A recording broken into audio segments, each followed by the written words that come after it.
than them. For those of you who don't know me, my name is Michelle McArthur-Morgan and I'm the founding partner of Jigsaw at Work and the creator of the Jigsaw Discovery Tool. Communication is a subject that, for me, has always fascinated me. And there is one kind of thing that I kind of quandary over many a time, and that is why, when we start communicating from birth, do so many of us get it so wrong? Decades after, with decades of practice. All too often, I'm invited into businesses to help resolve issues. Can you do some customer service? Can you do some work with our team leaders? Can you do some conflict management resolution for us? Things like that. And to be perfectly honest, when I go in there and start asking the questions, then I tend to find that, to be perfectly honest, in the majority of cases, it all comes back down to communication, poor or ineffective communication. And in today's digital world, the way that we've communicated has changed dramatically.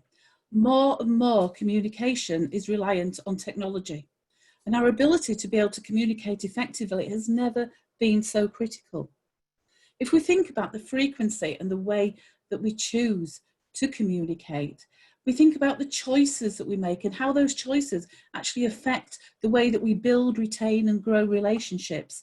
And in addition, how we can engage, we have to think about how we can engage with different generations now and ultimately win those customers. Whilst the digital world has enhanced our communication in many, many ways, it's not without its pitfalls. It's so easy to hide behind that screen. It's so easy to lose those human elements of tone and body language. Nowadays, if we're lucky, we get to see a person's head and shoulders.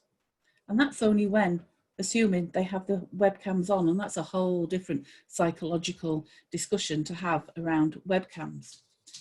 In our webinar today,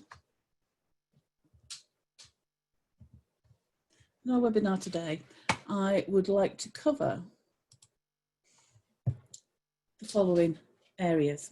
How to make engaging connections, communication and collaboration styles. We're going to be looking at some of those different styles and the importance of being aware of those different styles and adapting to those different styles. We're going to look at ways of reducing misunderstandings and frustrations, and all importantly, that new skill of digital body language and connective intelligence. Digital communication isn't new. We've all been using different forms of it for several years now. But in our attempts to stop the spreading of coronavirus with social distancing, stay-at-home policies, we've seen that dramatic rise in both frequency and pace at which we now use digital communication. If we just stop for a moment and think about our own or your own realities. How has your own communication reality changed over the last 3 months, both at work and within your home life? Is digital communication a big part of your life now? Is it bigger than it was previously? And again, if you could just tap in the chat box for me and just let me know, is digital communication, is it a much bigger part of your life at the moment? Bigger than it was? Yeah, sure. Of course, absolutely. Yeah, I think there is no doubt we can all agree that there has been a dramatic rise. And with those dramatic rises, then obviously comes challenges. Now, of course, there's the technology challenges that we've got to deal with. Slow internet, so I mentioned my slow internet problems that I'd been having the last couple of days. Working on how to work out how different tools work, because there's so many different platforms and tools out there that we need to think about, and they all work in slightly different ways. And then of course there's all those compatibility issues. Does this piece of software talk to that piece of software? But having said that, the real big challenges are not the technology, they're actually the ones around the human side. Things such as loss of those daily routines and structure. Going to an office actually gives us that daily structure, going to the same place, similar times, etc. Gives us some form of structure. And as human beings, we like certainty, we like predictability, we like structure. That loss of physical connection and presence, you know, not having your colleague sitting at the side of you, no longer being co-located is a big challenge for human beings. That sudden change and speed of the change, you know, it suddenly got thrust upon us. The uncertainty that has come with all this, not knowing kind of really what is the future going to look like? How long are we going to be working remotely? Will we ever actually return to how it was before, where majority is in the office, or will we stay remote working for much longer? Those feelings of disorientation and the stress and anxiety that come with all of that. These days, we don't talk the talk. We actually now write the talk. And digital communication accounts for at least 70% of all our communication today. And there's the contradiction. That's where the contradiction comes in, because we're all aware of the importance of the non-verbal signals which give context and meaning to our communications. And yet we now find ourselves doing a very large proportion of that communication through mediums where we have lost an awful lot, if not all, of that traditional body language. The way that we have learned to give meaning and context to communication has suddenly been dramatically reduced. In a world where we take away that empathy and that context from our communications, what we see is innovation or innovative behaviours actually drop. People find it harder to actually be creative and be innovative. The trust declines as we put distance between ourselves and our colleagues, our clients. That trust goes from our relationships. Organisational commitment and personal satisfaction, that also drops by as much as 50%. So we can see for managers and organisations, this is a real major issue. So we need to find ways of helping people to actually express what they mean with clarity and to be able to fully grasp and understand what other people are communicating back to us. We need to find ways of communicating effectively within the digital world, ways of reducing those misunderstandings and frustrations so that we can enable people to actually work effectively, to be more innovative and to collaborate in the next norm of the digital world. Now, when we look at communication, there are three actual areas for effective communication. Firstly, setting the norms, expectations, and predictability. Mediating, if I can get the clicker to work, mediating distance and maintaining connection. And thirdly, building and maintaining high levels of trust. For the purposes of today, in digital communication, I want to focus in on the mediating distance and maintaining connection. But we will just touch on those setting norms, expectations, and predictability. So if we think about those setting of norms, expectations, and predictability, and how we can go about that. The current situation we find ourselves in is something that we didn't ask for. It's something that suddenly got thrust upon us. And therefore, we find ourselves in these completely strange, unfamiliar circumstances and situations where all that traditional structure and focus that's provided by the traditional workplaces actually has been lost. As I said earlier, when we go to work, we go at set times, set days, we arrive at set times, we do specific things, we have specific places to do those things. We have peers and managers around us, and all of that provides that kind of structure that we as human beings need. So when we take all that away, and certainly when all that has been taken away from us overnight, literally, then people are left feeling overwhelmed. The thought of trying to put structure and focus in place when you're in an unfamiliar work setting. It might be familiar as a home, but is it a familiar work setting? You're apart from your colleagues. So to a bigger extent, you're kind of on your own, having to sort out all these technology issues and coping with trying to put new structures in place getting yourself organised, and that can be really, really daunting. And we know that as a result of that, that uncertainty obviously increases, which results in low levels of engagement and productivity. So I want to share with you a few kind of things, questions for you to consider and kind of have discussions, if you haven't done so already, with your teams, with people in your organisation, about helping people to set up their new norms. And the things that we need to do, how we can go about that. The first thing, we need to think about when and how often will we actually meet as a team? How frequently will we meet? Where will we meet? On what platform will we meet as a team? How are you going to resolve problems and make decisions? What's actually the problem solving, decision making process? Is it going to be any different to how it was when you were in the office? Well, obviously, yes, it is going to be, because you're no longer sitting alongside the person, that a colleague, etc. The manager is not, your manager is not necessarily close to hand, not easily accessible. What tools are you actually going to communicate? Again, it's important that not everybody is using the whole host, whether some of the people are on Slack, some are on Monday. We all need to use shared kind of tools. At what time should we be online?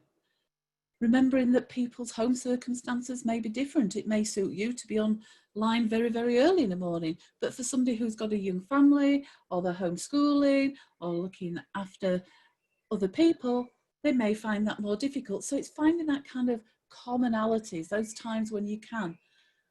What kind of response times should you expect? If I send an email to a colleague, then how quickly should I expect a response from that? When should I escalate a situation? When should I ask for help? And lastly, what skills development do we actually need? Are there new skills that we actually need to take into account and we need to have a little bit of training development on? These are all things that we need to do.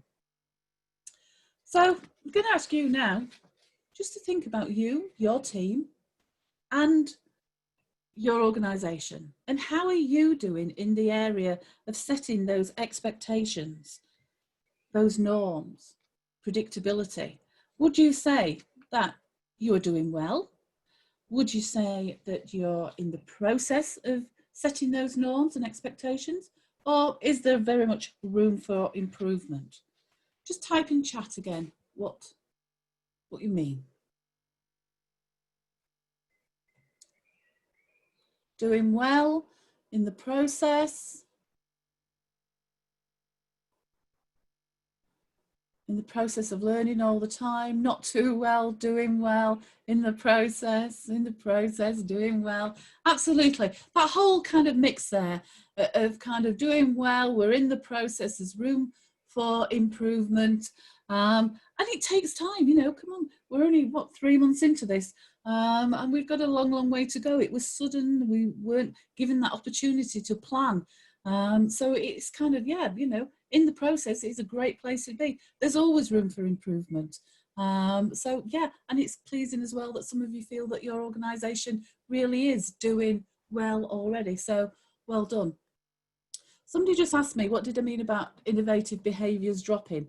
Basically, it's innovation dropping. The behaviours that we display when we are innovating are seen to actually to drop. And that's all to do with the brain, the fight or flight kicking in, our cognitive logical processing actually being impaired when we are in times of uncertainty, when there's stress and anxiety. And that's what I actually meant by that. So, effective communication then. Effective communication is much more than just a transactional interaction. It's about meaningful exchanges. It's a place where ideas are exchanged, risks are taken, and there's respect for one another, and differences are appreciated, in fact, actually actively welcomed. If we think about communication, then there's actually different types of communication. There's a formal communication, and there's informal communication. So our formal communication in teams, we have team meetings. Formal one-to-ones is another form of communication. And then we've got those informal communications. Again, that might be in a team situation where we have those informal kind of, perhaps a get together, perhaps we can go out for a drink after work, and we have those one-to-one informal conversations, often referred to as the water cooler chats, or actually they tend to take place as we're leaving meetings, or perhaps as we're kind of going to the kitchen to make ourselves a coffee or something like that. Those conversations that are spontaneous, they're not planned, they just spark up and take place. And often those conversations are not actually perceived as being terribly important. In fact, in some organisations, I know some people, some managers who positively frown on them and perceive that people are wasting time by standing chit-chatting, gossiping. In actual fact, those informal communications are the key to going beyond that transactional conversation. It's those conversations, the informal conversations, that build that trust, build that shared context, create psychological safety, and actually go on to enable us to do that genuine collaboration. In the current situation, where there are so many people working from home, spontaneous relationships or relationship-based conversations don't occur easily. Now, if I was to ask you, well, why not? There's obviously the obvious answer. And I'm sure most people will say, well, we're no longer co-located. I can't just walk into the kitchen and start having a conversation with a colleague. And that's quite right. There is that physical, that physical distance, which does create some barriers. But there's also other types of distance. We've talked about the physical. There's the operational differences. That operational differences might be people working across different timelines. So especially if you're a global organisation, you may have people working in different countries with different timelines. It's about how are you actually getting things done. Maybe it's processes and systems, maybe it's roles, but there's a distance between you and some of your colleagues. Now, the third type of distance is the one that I'm really particularly interested in and want to kind of talk a little bit more about today, and that's affinity distance. And affinity distance is really, it's all about that relational and human connectivity. How we connect, or how well we are able to connect with our colleagues, other human beings, the relationships aspects of it. And there are some real costs when that human connectivity is missing. Innovative behaviours, so innovation if you like, goes down by up to 90%. Trust decreases by up to 80% in relationships. Cooperation and helping behaviours, so that collaboration, helping one another, supporting one another, just feeling that there's somebody there for you, again, decreases by up to 80%.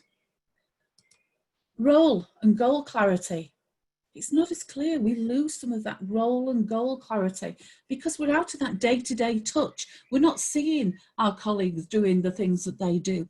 They're not seeing us do the things that we do. And so we lose some of that clarity, again, by up to 75%, it's thought.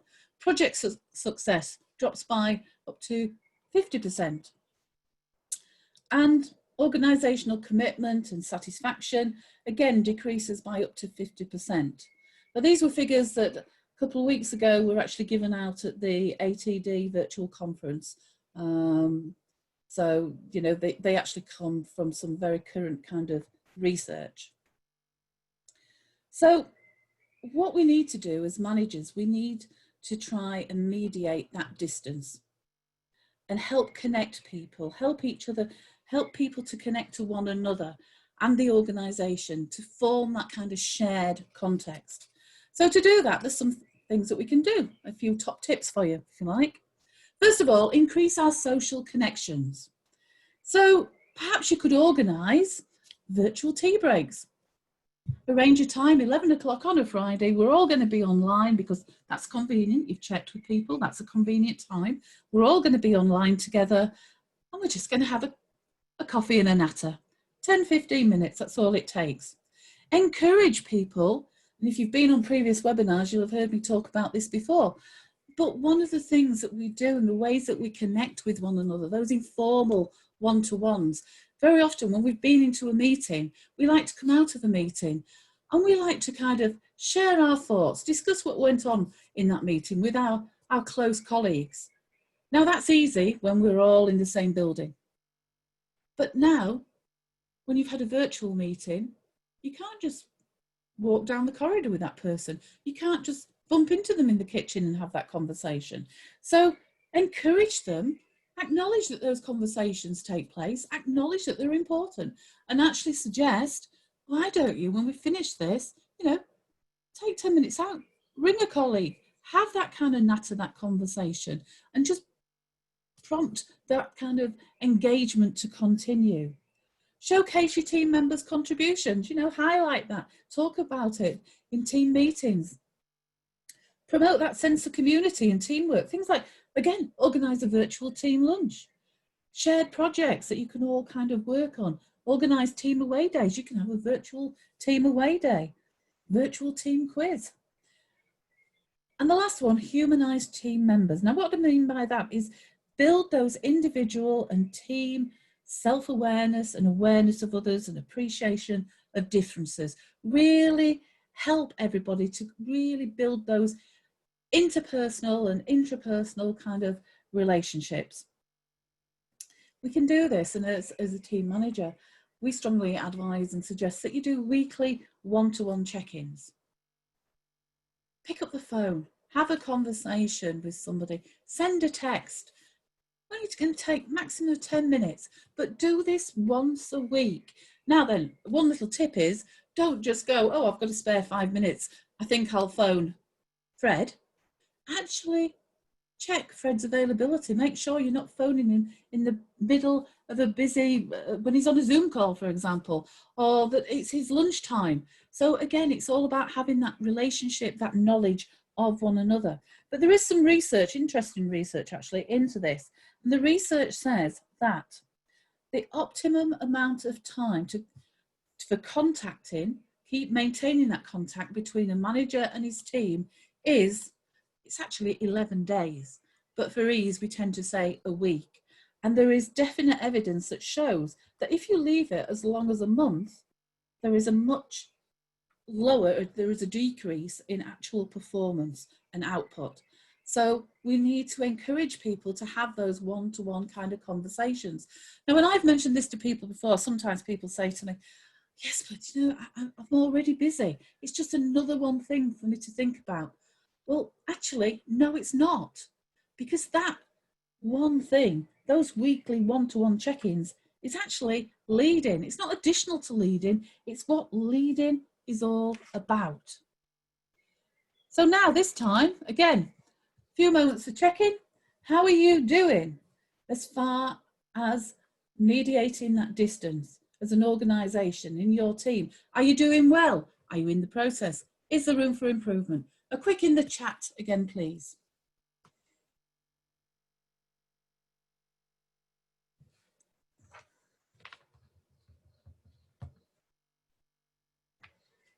Room for improvement, doing well, in the process. Room for improvement, yes.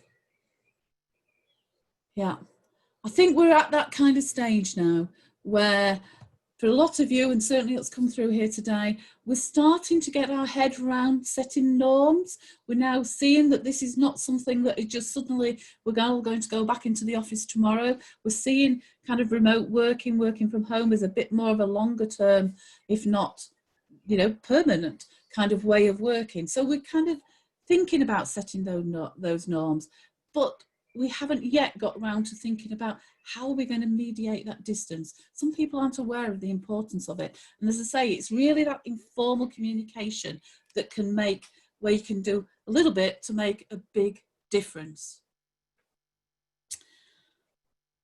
So the last area that of the 3 areas of focus is the building and maintaining levels of trust. To be perfectly honest, you know, it's a whole webinar in itself is talking about trust and high quality communications. What we do know is that high quality communications actually are linked to higher levels of trust and team performance and productivity. So we'll perhaps do a future webinar on that. I certainly have published papers in the past around that kind of building trust and how we need to go about building trust, but we'll kind of come back to that. And as I say, I'll probably do another webinar on that in a future date. What I want to just kind of move on and touch on again next is that generational impact on communication. More than ever, we need to start and think about the generational differences when we come down to digital, can't say that word today, digital communication, because it affects not only our colleagues, but our suppliers, our clients, our future clients. And if we get it wrong, it can be very, very costly. So when we're talking about digital communication, it would be really rather amiss just to kind of ignore the generational differences. The one thing that we do need to be aware of is we need to be flexible and adaptable. We need to actually think about choosing different forms of communication and channels and platforms. For example, do you know which social media tools your clients, your colleagues, your suppliers actually use?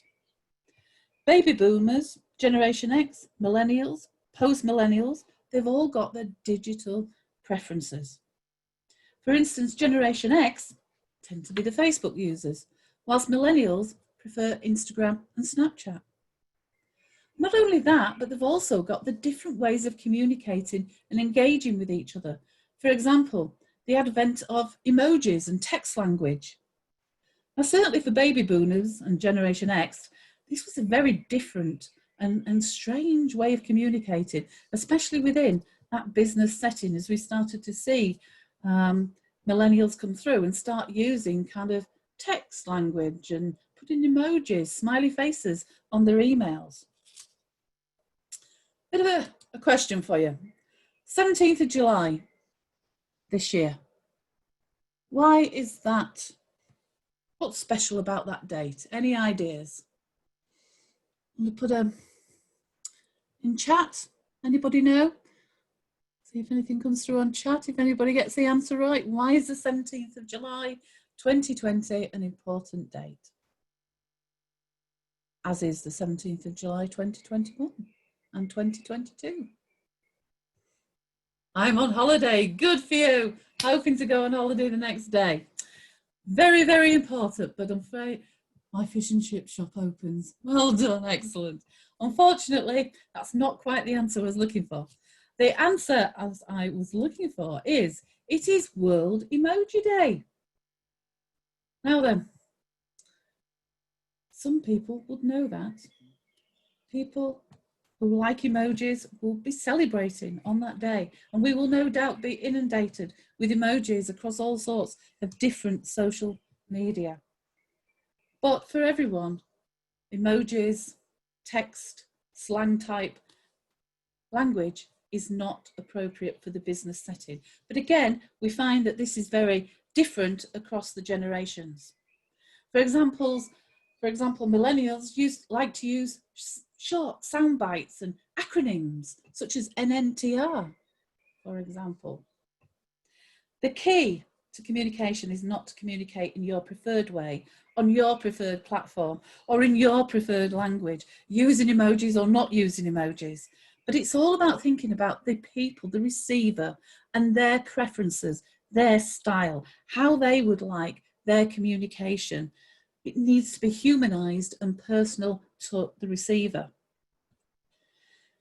Having thought about the type of communication, choosing the appropriate platform, the next thing I'd like to speak about is actually thinking about the actual language and communication preferences, because there is that great tendency for us all to communicate in our own style. We mustn't forget that golden rule, that we don't treat people the way we want to be treated. We should treat people the way that they want to be treated. Information should be delivered in the preferred language of the recipient. And a lovely little thing that I heard actually last week was the best team leaders play chess, not drafts. Think about it.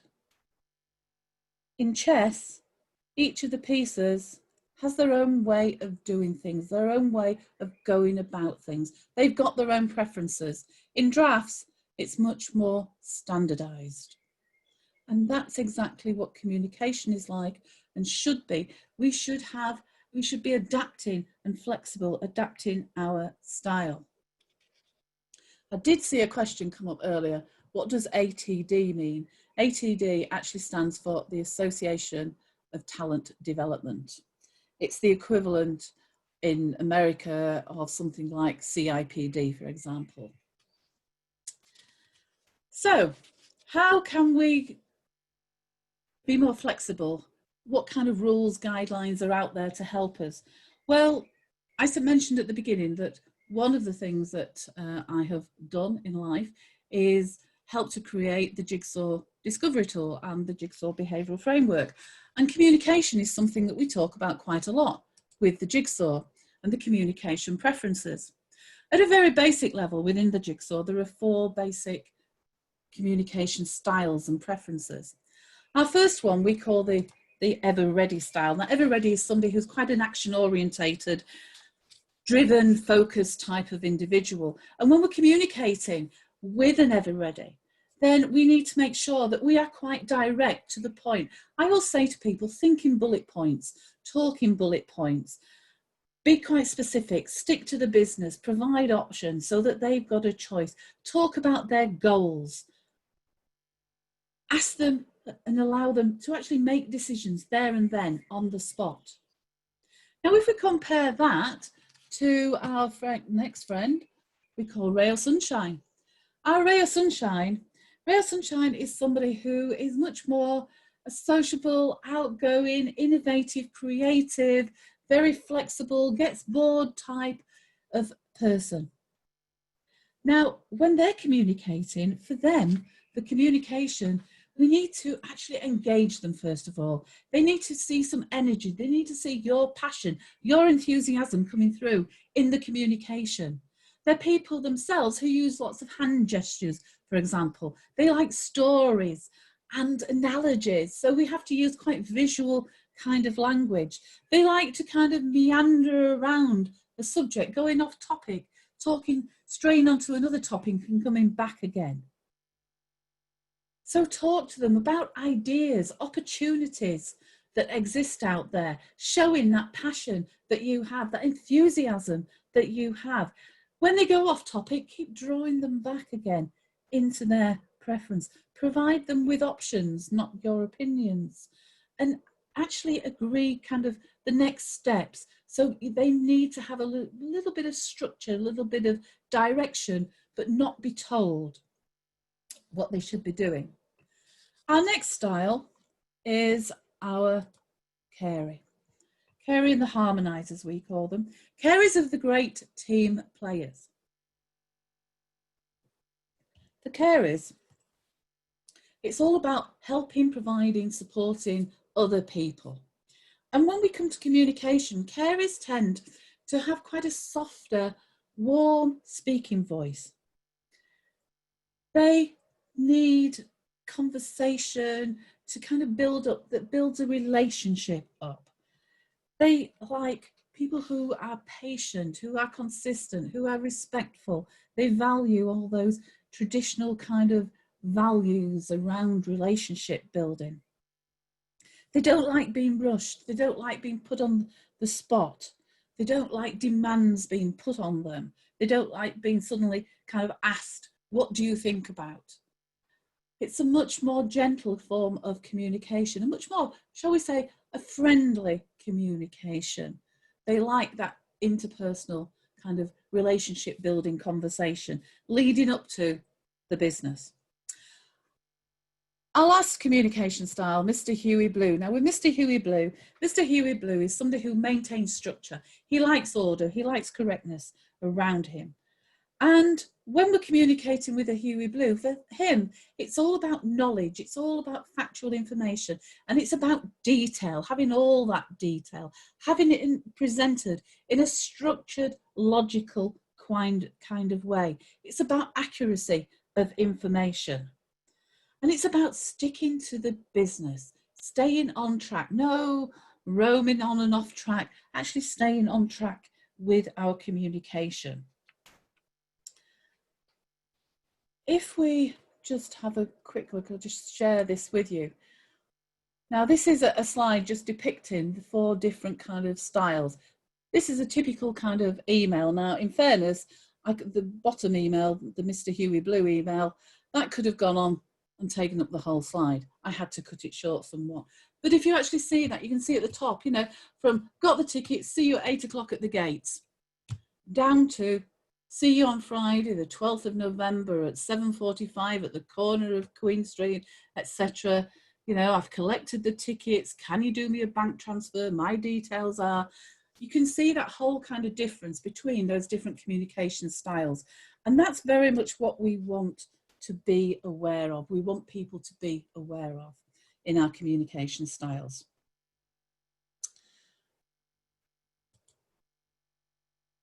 So we've now looked at the different types of communications. We've looked at those norms and expectations, the mediating distance, generational differences. We've looked at communication preferences. So what I want to do is start and actually move on to look at digital body language and connectional intelligence, the new skill that's out there around digital body language. How many times have you had an instant negative reaction to an email or a text? How many times have you misread an email or text? Or even worse, how many times have you misunderstood what somebody had been communicating to you? If you're an employee, a team member, or a manager, then we know it's becoming increasingly difficult to express exactly what we mean in the workplace. It's becoming particularly challenging to fully grasp and understand what other people want and need as well. Now, we all know that importance, we spoke about it earlier, of the non-verbal communication to help us interpret meaning. When someone is talking, we take a note usually of their body language, the tone, the voice, the facial expressions, the eye contact. So we cannot assume that every workplace interaction these days is going to be in person. It's not. It's going to be the exception rather than the norm these days. So it's critical to start to understand how we can assess those new signals of digital body language to find a better way to connect. Well, here are a few of the clues. First of all, I'm talking about things like your word choice, the response time, how quickly or not you respond to a message, your actual email signature, how do you sign your emails to somebody, who you actually include in the CCs, the BCCs, who you forward your emails onto, and even down to the order of the recipient's names as they appear in the to box of your email. The number of times we switch from one platform to another platform, from text to email, or vice versa. And even down to the use of punctuations, abbreviations, and emojis. One of my clients was telling me the other day that she'd sent an email to her manager, and it was outlining some ideas and suggestions she'd got for a project that they were working on. And she had a couple of questions. So she put these questions into the body of the email. And basically, she was looking for some clarification. Off she sent the email. She said, "Can you believe it took until 4 o'clock the following day before my manager even bothered to return my email, to respond to my email?" And she said, when I got the email back and I opened it up, she said it quite simply said, yes. But she said, yes to what? To all of it? To none of it? What about the information that she'd actually asked for clarity on? Why had it taken so long to get that kind of response? And what she was supposed to do with it now?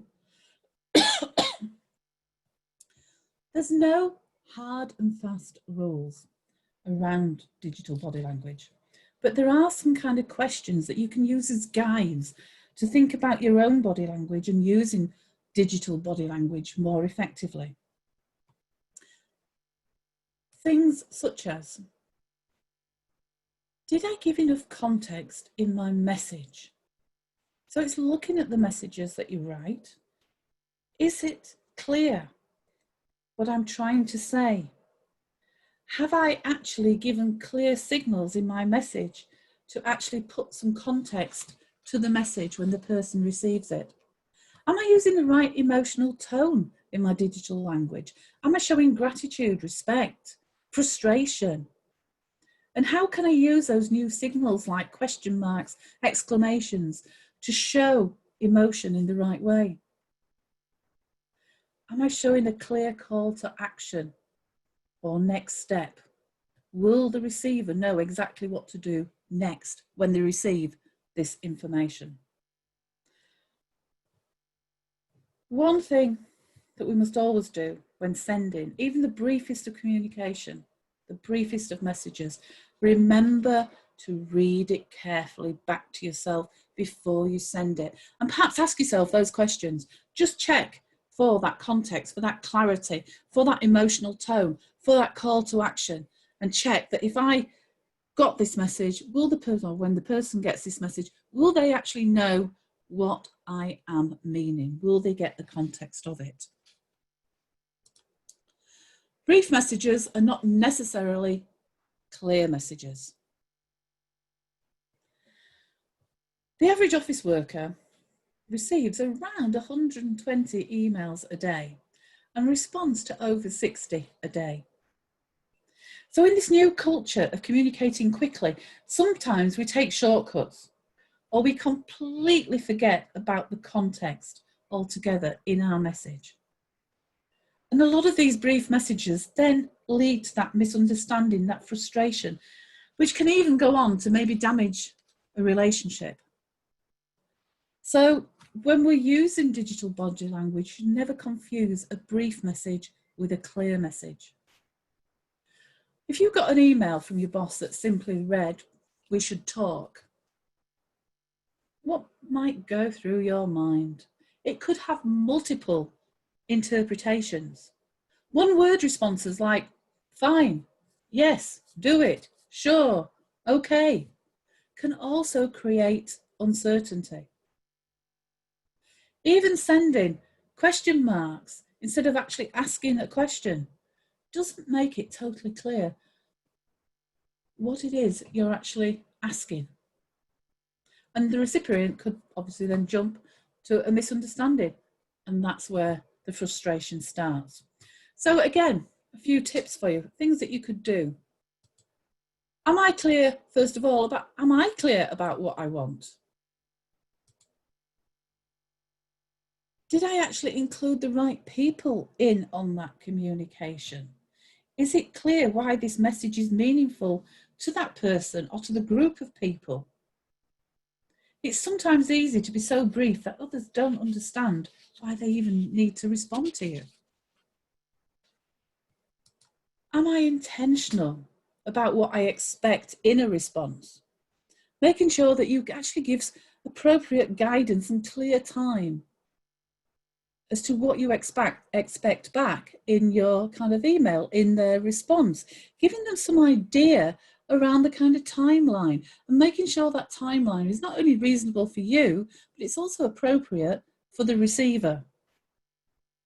So you might want to set some kind of acronyms, some shorthand, if you like, within the team. For example, I mentioned earlier, NNTR. No need to respond. That's all we need to do. 4H in the subject line means I need an answer in 4 hours. 2D in your subject line. I need this in 2 days. So putting just in your subject line something like, and again, it doesn't have to be these, you agree these norms, it's part of that setting norms within your team. NNTR in the subject line means, actually, I've no need to respond to this, so it's for information only. I can look at that a little bit later today, or actually, this has got 4H. I need to do something pretty quick about this. I need to prioritize this within my day schedule. So remember that while a brief email or message might be convenient for you, it can have a very negative impact on the person receiving it and actually cause anxiety and time wasting as they're trying to interpret and think, well, what on earth are they trying to get at here? One of the other things that's important to think about is always assuming the best intent when we are communicating. So, for example, if somebody was to communicate to you, what does that mean? Is that a simple question? What does that mean? Or is it actually accusing you of something? So what does that mean? We need to talk. Is it as ominous as it sounds? Or is it just a simple meeting request? Can we talk? Can we catch up? Oops. Can you send me this today?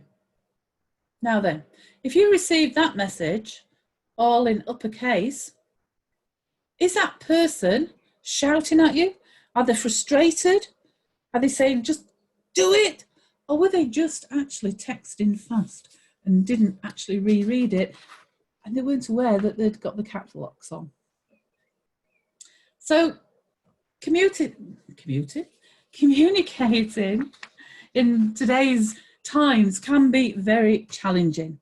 But having that compassion for ourselves and coming to it, remembering, remember the human, come to it, assume the best intent first. Give people the benefit of the doubt.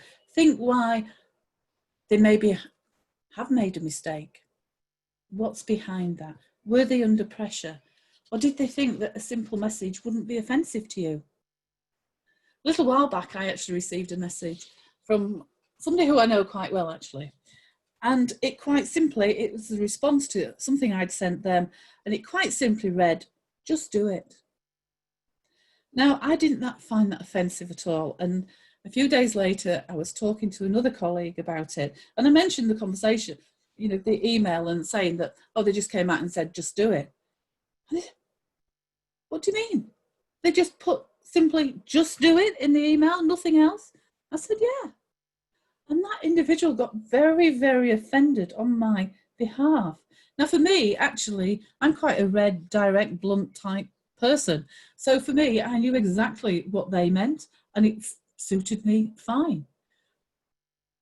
The sender was a red, I was a red. We were talking red to red language. The person I actually was speaking to about it was actually one of our green caring people who actually found that really quite rude, too direct and rude. So sometimes people do make mistakes without even realising it. And in fairness, my red colleague who sent it to me would have sent that response to anybody. So he wouldn't actually have known that he was probably upsetting other people when he sent it. Expressing your feelings with punctuation. Exclamation marks. They can mean a few different things, actually. From urgency, excitement, sarcasm. One exclamation mark actually is a mirroring of the other person's tone. Human warmth it's actually expressing. 2, expresses excitement. 3, enthusiasm. 4, sarcasm or wit. The full stops can mean something is unfinished, or it could possibly be a sign of anger or insincerity. Question marks. 1 is genuine interest or a genuine question. 2, confusion. 3, frustration. 4, anger. What are you getting at? And emojis are one of the most powerful cues of tone in our voices and messages. But as we know, actually, depending on the generation of the receiver, may not be appropriate. The more we can express and be conscious of the emotional tone that we put in our messages, the more improved our communication will be, the more improved the relationships, the trust within the team will be, and collaboration will be. Just want to think about, I said earlier at the beginning about hiding, being able to hide behind our screens. And it is so easy to hide and be that passive aggression, show that passive aggression from behind our screens. What does someone really mean when they type, as per my last email? Or just a gentle reminder? Are they really saying, you didn't read what I wrote before, pay more attention? Or just a gentle reminder? Is that saying, get this done, it's late, I'm waiting? Again, all things we just need to be consciously aware of. Is that what you're meaning in your communication? Is that the message that you want to get across? So it's all about finding the correct way of doing this. And this is a new skill. You know, pre-digital communication, just face-to-face communication, we were still getting it wrong so many times.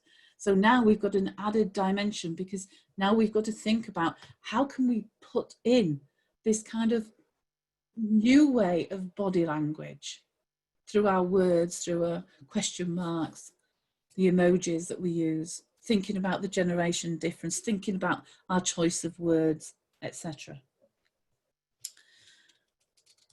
Just want to kind of leave with 6 top tips really around digital communication. First of all, understand the power dynamics and the trust levels of your audience. Always ask, what is the likely positive intent of this message? So when you write that message, will it be received? Put yourself in the shoes of the audience, which I actually say here as tip number 5. Ask for clarity. If you receive an email or receive a message and it's brief or it's confusing, go back, ask for clarity, probe on what specifically they need. You know, does response times matter? Have they perhaps missed out some information that they already knew and they assumed you knew? Use the right channel of communication and communicate your feelings. We've just spoken about how we can communicate our feelings. Learn from your responses over time. So review. When you send an email or a message communication out, actually review what you sent out and the responses that you got. Did it get the response that you actually wanted? And if it didn't, why not? Ask some of those questions that we talked about earlier. I've already said, trying to see it from the other person's perspective, learn from their behaviours, how to choose the best communication options to you. And last but not least, goes back to setting those norms. Think about creating digital body language norms within your team to reduce that confusion and form clarity. So you can maybe make some rules such as when to email versus when to text, when you should mute, go into a meeting in the mute button on or not, when cameras should be on or not, when to call out poor email behaviours. These are all things that you could think about setting as norms, as well, of course, as those acronyms that I spoke about. So this lunchtime, we've looked at the setting of norms and distancing, mediating distance. We've talked about communication styles, the importance of communication. We've talked about that new skill of digital body language and ways of raising our connectional intelligence. I hope that you've all enjoyed your lunch while you've been listening. And if anybody's got any questions, any further questions, please just put them into the chat box and I will do my best to actually answer them. Just to give you a minute or two to do that, just before you do go, if you would like to find out more about increasing your own self-awareness and understanding of others, how to become a more effective communicator, and interested in kind of the virtual world and digital communication, then you might be interested in getting some details about our workshop, virtual workshop on the 7th of July. There will be some information that comes out to you. There'll be a link comes out in the next 24 hours or so with a link to the recording of the session. It's going to be available on YouTube if anybody wants to go back and look at it, but there'll also be some information in there about the workshop on the 7th of July. So thank you very, very much. Can the recording be shared later? Yes, it can. It will be on YouTube, probably later today on YouTube.